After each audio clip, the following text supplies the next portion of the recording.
suivi des choses. Bon, c'est un épiphénomène. C'est une chose qui a toujours été faite.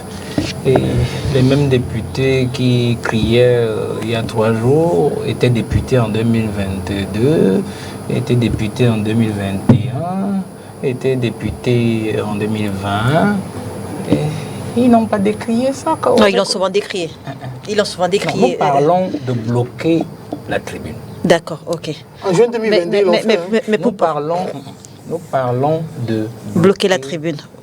Oui, là-dessus, on est d'accord. En 2022, c'était contre. En 2022, c'était contre le ministre des Finances. Ce n'était pas pour la loi des Finances et le discours de programmation du Premier ministre. Donc, je dis, ils étaient députés en 2022, 2021 et 2020. Ils ne l'ont pas fait. Vous comprenez que pour moi, c'est un épiphénomène parce que je comprends que c'est une affaire d'opportunisme aussi. Et ça rentre aussi en politique. Moi, je ne peux pas leur en vouloir. En fait, je pose la question sur le dépôt tardif du projet de loi de finances. Parce que si vous avez bonne mémoire, vous allez vous rendre compte qu'aussi bien en 2022, je pense qu'à l'année dernière, c'est l'honorable Joshua aussi qui portait gravement cette voix, aussi bien en 2022 qu'en 2021, qu'en 2020. Les députés de la nation ont toujours décrié cet état de choses. Mais pourquoi je réponds à votre question? Vous m'interrompez. Allez-y. Poser la même question. Parce que j'ai eu l'impression que vous n'avez pas entendu, que vous n'avez pas bien saisi la question. Allez-y. Je dis qu'ils ont bloqué. C'est ça qui fait que vous en avez fait un sujet. Oui. Ils ont bloqué la tribune. Tu l'as dit, monsieur le Premier ministre, vous ne nous parlez pas parce que nous n'avons pas toujours. Ils ne l'ont pas fait en 2022. Est-ce qu'ils ont empêché le Premier ministre de parler en 2022? Non. Ils n'ont pas empêché le Premier ministre de parler en 2021, ni en 2020. Madame, comment? Vous avez un fait qui vous amène à me poser une question et je vous réponds. Oui. Quand ils l'ont fait l'année dernière, c'était contre le ministre des Finances. Mais cette année, c'est contre le Premier ministre. Donc je dis c'est une affaire d'opportunisme. Et moi je respecte, c'est les chefs de parti. Ils savent pourquoi ils l'ont fait. Donc en fait, ça n'a rien à voir avec les raisons à avancer officiellement. Non, je ne cherche pas moi à savoir. Vous savez, moi mon parti n'est pas à l'Assemblée nationale. On a essayé à la mairie, on a échoué, on reprend en 2025. Si c'est en 2026, on ira, vous comprenez. Mais je respecte leur position. Vous savez, un parti politique, c'est comme une entreprise. Quand vous êtes chef d'un parti politique, vous devez faire vivre votre parti politique. Tout dépend maintenant de comment vous faites pour faire vivre votre machine, votre entreprise politique. Faites attention parce que il y en a qu'aujourd'hui on accuse d'être des gens qui sont apparentés au pouvoir parce qu'ils se sont dit pour faire vivre mon parti, il faut que je fasse ami avec ceux qui sont au pouvoir parce que c'est eux qui ont les moyens de me faire vivre et moi et mon parti. Vous comprenez? Il y en a qui sont déclarés officiels comme étant des apparents ou des parents du parti au pouvoir. Parce qu'ils ont entré dans l'alliance, les G20, et c'est le FSNC, tout ce que vous connaissez, l'UNDP, tout ça. Oui. Mais il y en a aussi qui sont des parents ou des apparents du pouvoir en place, sibyllins ou officieux. C'est-à-dire qu'on voit, occulte, c'est-à-dire on les voit, mais on ne les voit pas. Mais on sait qu'ils sont quand même des parents du pouvoir en place. Vous comprenez? Bon, nous autres, depuis que moi je suis arrivé dans cette affaire-là, j'ai dit, on évolue avec nos petits moyens, Dieu fera le reste. Maintenant, ceux qui ont fait leur numéro là-bas, ils savent pourquoi ils l'ont fait. Donc moi, je ne peux pas les juger. Vous comprenez, madame? D'accord. Je ne peux pas les juger. Mais je reste sur le principe. La cause quand même qu'ils défendent est une cause juste. Mais ils ne sont pas les premiers parce que même au sein du parti au pouvoir, on a eu ce genre de débat, je crois en 2016 et 2017. C'est-à-dire que la loi des finances arrivait toujours en retard. Ils n'avaient pas le temps de lire. Mais comme c'était des députés du parti au pouvoir, alors on leur disait « chut ». Alors ils se taisaient. Cette fois-ci, c'est des députés de parti d'opposition. Mais alors, si vous regardez, allons un peu peut-être sur ceux qui ont bloqué la tribune. Bon, l'autre là, le monsieur un peu qui a pris le parti du vieux, vous voyez, bon, il doit s'affirmer. Il doit s'affirmer. Il a fait une purge totale. Il n'a même pas encore achevé.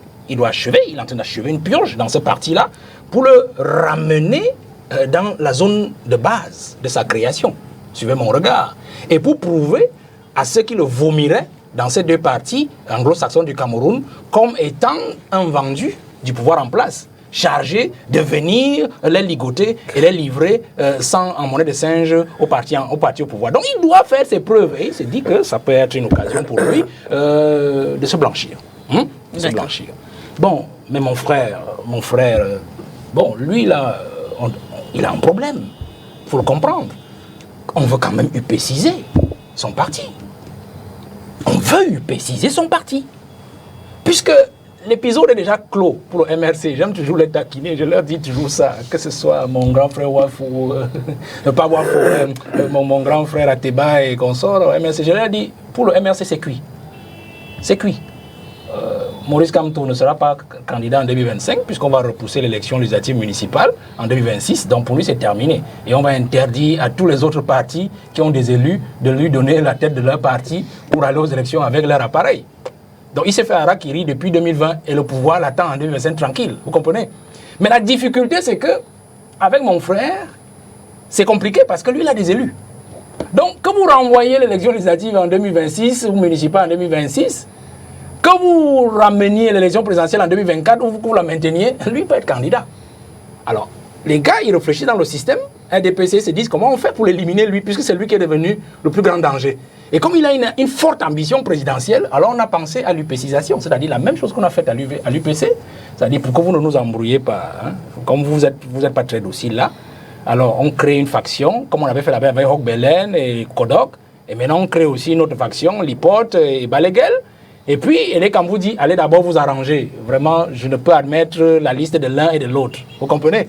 Et le juge reçoit instruction de vous libérer après les élections. Pour redire en fait à Baleguel, l'affaire là est la vôtre. Mais vous avez déjà perdu l'élection de 2020, vous n'y êtes pas allé. Vous comprenez? C'est ce qu'on va faire à mon frère. C'est-à-dire qu'on va juste voir... Et dans son intérêt, on va juste voir le vieux qu'on a. Et on lui dit, monsieur, parce que c'est de ça qu'il souffre, hein, il souffre d'argent. On lui dit, monsieur, vous savez...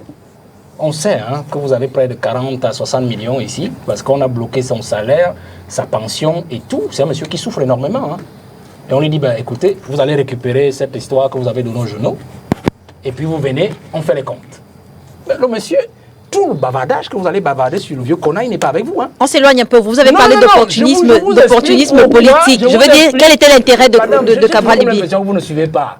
Je vous explique pourquoi est-ce que cela arrive à mon frère et qu'il est de bonne guerre qu'il fasse aussi ce qu'il fait à l'Assemblée. D'accord. C'est-à-dire qu'il sait qui est en train de vouloir upéciser son parti. Et donc c'est de bonne guerre qu'il fasse ce qu'il est en train de faire à l'Assemblée. D'accord. Vous comprenez ce que je dis? Donc il utilise les armes qui sont en son pouvoir pour arriver à faire aussi flancher l'adversaire. Très bien. C'est ça la logique. Donc je dis, je ne peux pas le juger lui, ni l'autre qui l'accompagnait, parce que chacun a ses raisons. Et puis, nous sommes déjà en 2023, 2024 c'est demain. Nous serons bientôt à 20 mois de l'élection présidentielle. Donc, il faut absolument que chacun commence à courir dans un sens ou dans un autre.